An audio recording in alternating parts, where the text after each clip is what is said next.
Ano po bang mga hinaing ng sektor na ito at kasi sa dinami-dami po ng problema sa Pilipinas 'no, paano po Mm. natin ilalapit sa mga kababayan natin na mga boboto, itong mga problema ng sektor na ito?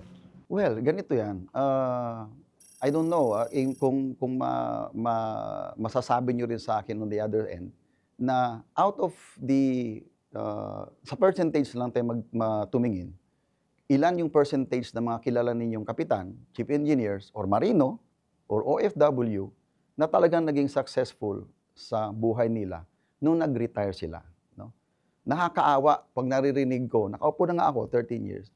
'Pag nakaka-attend ako ng mga meetings, events, na nakikita ko yung mga OFWs or mga marino na ang hinaing nila nung nag-retire na sila, 20 years sila nagtrabaho, 30 years, and even 50 years nagtrabaho abroad.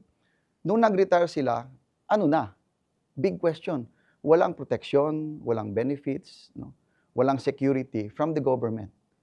Tell me, meron tayong PhilHealth, meron tayong, SSS, it's not enough. Narinig na natin lahat yan na pagdating sa ganyan, walang pondo ang ating government. So ano na lang yung nangyari sa pagtatrabaho namin? The OFW is giving at least $50 billion a year sa government natin by way of remittance. We are giving 8.5% ng GDP ng buong Pilipinas. So, yung sigaw namin, kami, OFW, Marino, kasama na yung mga piloto natin, tahimik yung mga yan. Pero may problema tayo doon sa pag-handle sa kanila. Overwork, no? Yung working environment, nakikita natin yan. Malinaw po na gusto niyo siyempre tugunan yung mga marino, yung mga OFW natin, siyempre aviation nabanggit niyo po. Pero una, top of your list, priority, ano po magiging prioridad ninyo? Dahil pagpasok niyo, kung mapalad po kayo makapasok, makakuha kayo ng isang Senate seat out of the 12, ano po yung unang panukala o batas na naiisip niyo? Security talaga and support ng OFWs, yung mga retirees natin. Dapat mabigyan sila ng proteksyon, ng benefits, no? Yung mga retirees. Doon ako nagfo-focus. Bakit din?